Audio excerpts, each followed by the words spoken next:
Good morning students. Welcome to DSS online classes. Today we are going to start our new concentration term, that is normality. In previous lecture we were discussed about molarity and molality. Now normality is number of gram equivalent of solute present in 1 liter of solution. तो ध्यान देना बच्चों, अगर हम मोलेरिटी जिस समय पढ़े थे तो मोलेरिटी के केस में हम क्या बोल रहे थे? Number of moles of solute dissolve in या present in 1 litre of solution. यहां पे हम क्या बोल रहे हैं? Number of gram equivalent of solute dissolve in 1 litre of solution. यानी कि हमें अब क्या समझना है कि ग्राम इक्विवेलेंट क्या होता है. तो ग्राम इक्विवेलेंट को अगर समझना हो तो ध्यान देना, number of gram equivalent equal to given mass upon equivalent mass. Number of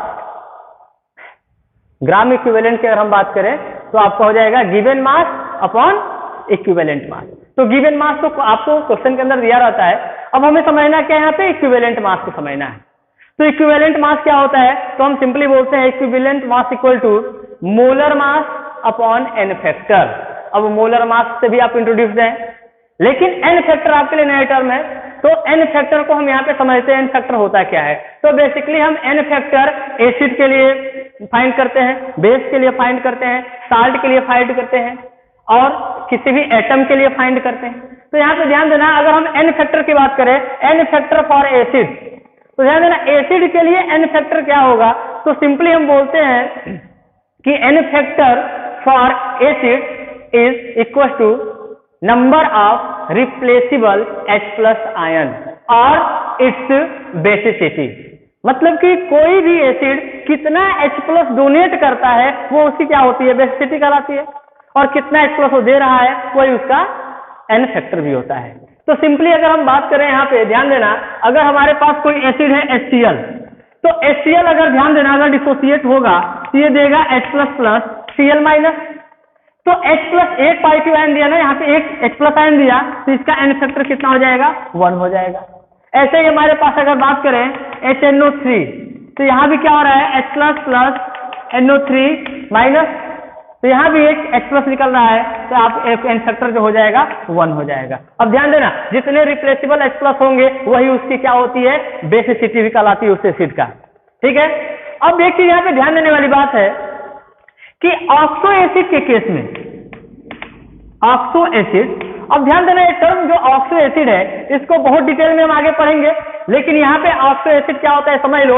ऐसे एसिड जिसमें एटलीस्ट डबल बॉन्ड ऑक्सीजन और एक OH ग्रुप प्रेजेंट होता है, उस एसिड को हम ऑक्सो एसिड कहते हैं. जैसे एग्जांपल ले लो, अगर आपके पास H2SO4 है, तो H2SO4 के स्ट्रक्चर की हम बात करें तो ध्यान देना इसमें सल्फर डबल बॉन्ड ऑक्सीजन ये दो आपका रहता है, और यहाँ पे इधर एक OH ग्रुप और यहाँ पे एक OH ग्रुप होता है. ध्यान देना ऑक्सो एसिड के केस में, ऑक्सो एसिड के केस में हम ये बोलते हैं कि हाइड्रोजन सिर्फ वहीं से रिप्लेस होगा जहां पे OH बॉन्डिंग होगी. तो यहाँ पे हम कह सकते हैं कि यहाँ पे आपका यहाँ से एक हाइड्रोजन और यहाँ से एक हाइड्रोजन निकल जाएगा. क्यों? क्योंकि हमें जानते हैं oxygen is the second most electronegative element होता है, और ये क्या करेगा? इसके बॉन्ड को पोलर कर देगा, इसके इलेक्ट्रॉन को आसानी से अपनी तरफ खींच लेगा. नेक्स्ट अगर हम बात करें, मिटाना पड़ जाएगा ना, तो अगर हम नेक्स्ट एग्जांपल ले, अगर हमारा H3PO4, H3PO3 और H3PO2, और हम ये पूछे कि बताओ इसमें एन फैक्टर क्या होगा. तो बेसिकली स्टूडेंट आप इसका पहले स्ट्रक्चर बनाइए, यानी कि आप यहाँ पे डबल बॉन्ड हो और अब जितना ऑक्सीजन और हाइड्रोजन बचा हुआ है इसका आप पेयरिंग बना लीजिए OH का. तो ये आपका बन गया एक फास्फोरस, 4 ऑक्सीजन 1 2 3 4 और 3 हाइड्रोजन 1 2 3 हाइड्रोजन यहाँ पे हो गए. नेक्स्ट अगर हम बात करें H3PO3 के केस में, तो फास्फोरस डबल बॉन्ड ऑक्सीजन, यहाँ पे OH, यहाँ एक OH और यहाँ पे H हो जाएगा. क्यों? क्योंकि ध्यान देना एक फास्फोरस 3 ऑक्सीजन है तो 1 2 3 और 3 हाइड्रोजन है तो 1 2 3 हाइड्रोजन.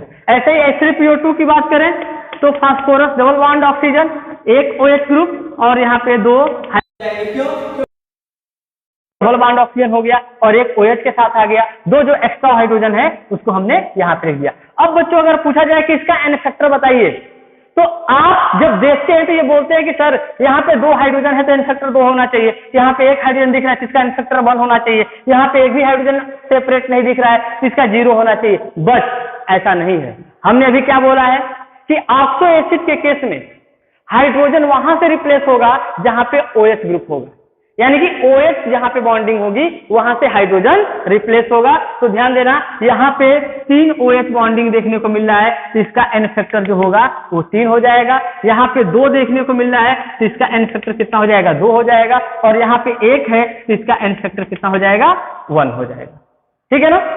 इसके बाद अगर हम बात करें n फैक्टर ऑफ बेस, तो बेस के n फैक्टर की हम बात करें तो ध्यान देना कोई भी बेस कितना OH माइनस आयन देता है वो उसका क्या कहलाता है, n फैक्टर के बराबर होता है, या हम बोल सकते हैं उसकी एसिडिटी के इक्वल होता है। ध्यान देना acidity of base is equal to number of replaceable OH minus ion.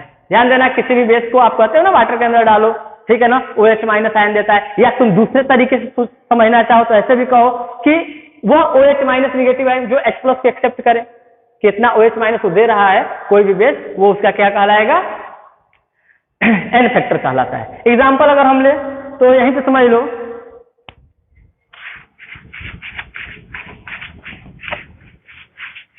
Base के लिए अगर हम कहें हमारे पास अगर सोडियम हाइड्रोक्साइड है तो ये आपका Na plus OH minus ion में, इसका n फैक्टर कितना हो जाएगा, 1 हो जाएगा। अगर हम कैल्शियम हाइड्रोक्साइड लेते हैं, ठीक है ना, यहाँ पे आपका Cu2 plus Ca2 plus 2OH negative, n factor कितना हो गया, 2 हो गया। अगर हम कहें AlOH का होल थ्राइस तो यहाँ पे इसका n फैक्टर कितना हो जाएगा, 3 हो जाएगा। ठीक है ना। ऐसे ही अगर हम बात करें तो नेक्स्ट अगर हम बात करें n फैक्टर ऑफ आयंस की, तो आयंस में n फैक्टर हमको निकालना सिंपली हम ये देखते हैं कि उसके ऊपर चार्ज कितना प्रेजेंट है। जैसे मान लो अगर हमारे पास है Cl माइनस तो इसका n फैक्टर कितना हो जाएगा, 1 हो जाएगा। अगर मान लो हम कह रहे हैं कि हमारे पास है Ca2 प्लस, इसका n फैक्टर कितना हो जाएगा, इसका n फैक्टर 2 हो जाएगा। तो ऐसे ही आयंस के केस में उनके ऊपर कितने चार्जेस हैं वो उनका क्या होता है, n फैक्टर कहलाता है। ठीक है ना।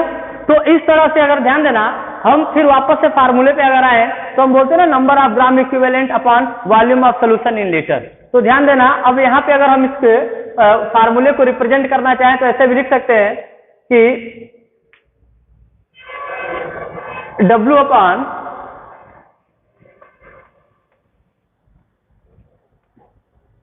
इक्विवेलेंट मास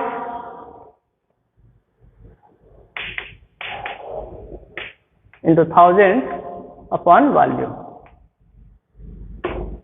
इस फार्मूले को हम न्यूमेरिकल को सॉल्व करने में हम यूज कर सकते हैं। ठीक है ना। उसी तरह अगर n फैक्टर ऑफ साल्ट का लेना चाहे तो साल्ट के लिए भी n फैक्टर हो जाएगा total number of positive charge of cation या total number of negative charge of anion, ये चीजें हो जाएंगी। तो नेक्स्ट हमारा जो कंसंट्रेशन टर्म है वो है मोल फ्रैक्शन। मोल फ्रैक्शन को हम सिंबल चाइल्ड से डिनोट करते हैं। अब सपोज करो कि हमारे पास एक बाइनरी सॉल्यूशन है। ध्यान देना बाइनरी सॉल्यूशन मींस कि ऐसा सॉल्यूशन जिसके अंदर 2 कंपोनेंट हो। मान लो हमारा है कंपोनेंट ए और कंपोनेंट बी, या फिर हम सिंपली इसको बोले सॉल्यूट और सॉल्वेंट से मिलकर हमारा ये सॉल्यूशन बना हुआ है।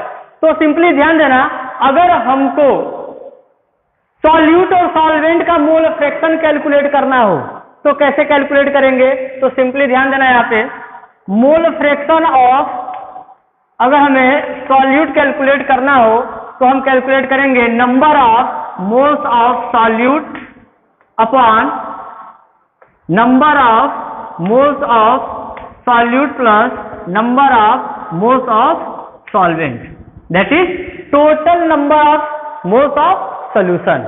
ठीक है ना। ऐसे ही अगर हमें मोल फ्रैक्शन कैलकुलेट करना हो सॉल्वेंट का तो हम क्या करेंगे, number of moles of solvent upon number of mole of solvent plus number of moles of solute. और एक बात हमेशा ध्यान दे रखना कि mole fraction of solute plus mole fraction of solvent is always equal to unity work. Thank you.